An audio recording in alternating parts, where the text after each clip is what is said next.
Selamat hari Minggu anak-anak. Sekali lagi kita akan beribadah. Dan sebelumnya mari kita berdoa terlebih dahulu ya. Bapa di dalam surga, kami bersyukur dan terima kasih. Hari ini kembali kami boleh datang untuk mendengarkan firman-Mu. Tolong kami supaya kami boleh mengerti dan melakukannya dalam hidup kami. Dalam nama Tuhan Yesus kami sudah berdoa. Amin. Nah, anak-anak, sebelum kita mendengar firman Tuhan, lihat dulu evaluasinya ya. Yang pertama, setelah Haman menyampaikan rencana pembinasaan, apa ya tindakan Raja Ahasveros kepadanya? Yang kedua, kapan pelaksanaan rencana pembinasaan itu? Yang ketiga, bulan ke-12 itu disebut bulan apa? Nah, mari kita bersama-sama menghafal firman Tuhan. Amsal 4 ayat 23. Jagalah hatimu dengan segala kewaspadaan, karena disitulah terpancar kehidupan. Lagi ya. Amsal 4 ayat 23. Jagalah hatimu dengan segala kewaspadaan, karena disitulah terpancar kehidupan. Artinya anak, jaga hati ini supaya terus waspada terhadap godaan-godaan dosa. Waspada terhadap perbuatan-perbuatan dosa kita nggak mau lakukan, supaya terpancar kehidupan, terpancar berkat untuk orang lain.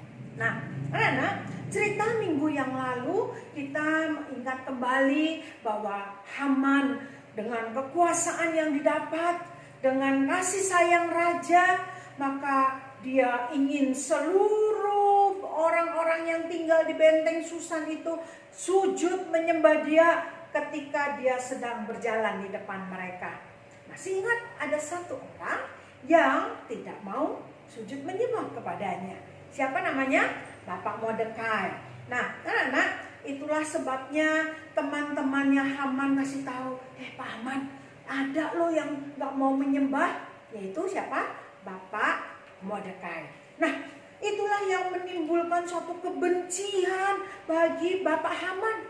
Dia benci sekali dan dia ingin membinasakan Bapak Mordekai karena dia tidak mau sujud kepadanya. Bahkan bukan hanya Bapak Mordekai, tetapi seluruh bangsanya Bapak Mordekai, yaitu bangsa Yahudi, akan dibinasakan. Nah, anak-anak, itulah niat jahat daripada Haman. Suatu kali anak-anak, Haman datang menghadap raja. Dia katakan, Raja, selamat pagi. Saya katakan, banyak sekali rakyat yang takluk kepada raja. Dan hari ini raja, saya mau cerita. Oh ya, silakan. Apa ceritamu? Dia katakan begini, hai raja, ada sebuah bangsa yang tercerai-berai. Bangsa itu tinggal di mana-mana. Dia nggak punya negara lagi. Dan bangsa itu pun ada loh di negara raja di sini. Oh ya, tapi bangsa itu anehnya dia punya aturan sendiri raja. Dia nggak mau turut, nggak mau takluk pada aturan raja. Oh, ya, jadi kan bermasalah kalau dia nggak mau takluk kepada aturan kita nih. Aturan manapun dia nggak mau, dia punya aturan sendiri. Oh, begitu. Nah, raja, saya berniat untuk membinasakan bangsa yang seperti ini. Ini jadi penghalang untuk negara Media Persia jadi maju. Gitu ya. Dan saya akan menyumbang 10.000 perak untuk mendanai pembinasaan bangsa-bangsa yang seperti ini, Raja. Oh, begitu. Kalau begitu, nih, pakai cincin saya. Ini cincin yang mengandung stempel. Jadi cincin raja itu ada stempelnya, anak-anak.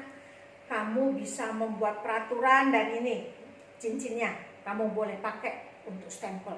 Itu tanda kekuasaan yang sangat tinggi yang diberikan raja kepada Haman. Nah, anak-anak, Haman menyambutnya dengan senang.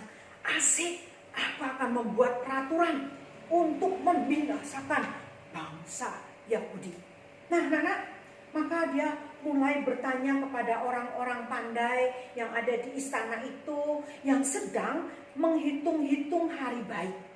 Nah, lalu dia nanya, "Hei, orang-orang pandai, ahli sihir, kira-kira hari baiknya di bulan apa nih tahun ini?" Mulai mereka membuang undi, mereka mulai terus mencari-cari dan katakan bulan 12, bulan Adar itu adalah bulan yang baik. Kalau sekarang nih, sekarang kita berada di bulan Nisan. Oh ya, bulan Nisan ya. Bulan Nisan itu bulan pertama. Bulan baiknya bulan 12, bulan Adar. Lalu Haman mulai memikirkan, kalau aku membinasakannya pada bulan 12, bulan Adar, cukup persiapannya untuk membinasakan, menjarah bangsa Yahudi. Bagus. Nah, anak, itulah niat jahat yang ada di dalam diri Haman. Maka dia sibuk menulis surat, menulis pengumuman dan disebarkan ke seluruh wilayah yang berada di bawah pimpinan media Persia, bahwa nanti pada bulan Adar, bulan 12, bangsa Yahudi akan dibinasakan. Semua orang boleh menjarah. Wow, anak-anak, maka surat itu segera dikirim ke daerah-daerah. Anak-anak yang dikasih Tuhan, surat yang diterima oleh kepala-kepala daerah, maka dilihat sudah ada stempelnya raja. Padahal siapa yang nulis? Haman. Nah, dibacakan pada bulan Adar akan terjadi pembinasaan orang-orang Yahudi, dan apa yang dimiliki orang Yahudi boleh dirampas, boleh dijarah, diumumkan semua daerah. Nah, anak-anak yang dikasih Tuhan, itulah kejahatan yang ada di dalam diri Haman. Dipendam, bukannya hilang, tetapi makin jahat. Dia bukan hanya ingin membinasakan Mordekai, ingin seluruh bangsa, bahkan seluruh wilayah diajak untuk membinasakan bangsa Yahudi. Ini anak-anak, kita diajak untuk waspada terhadap hati kita.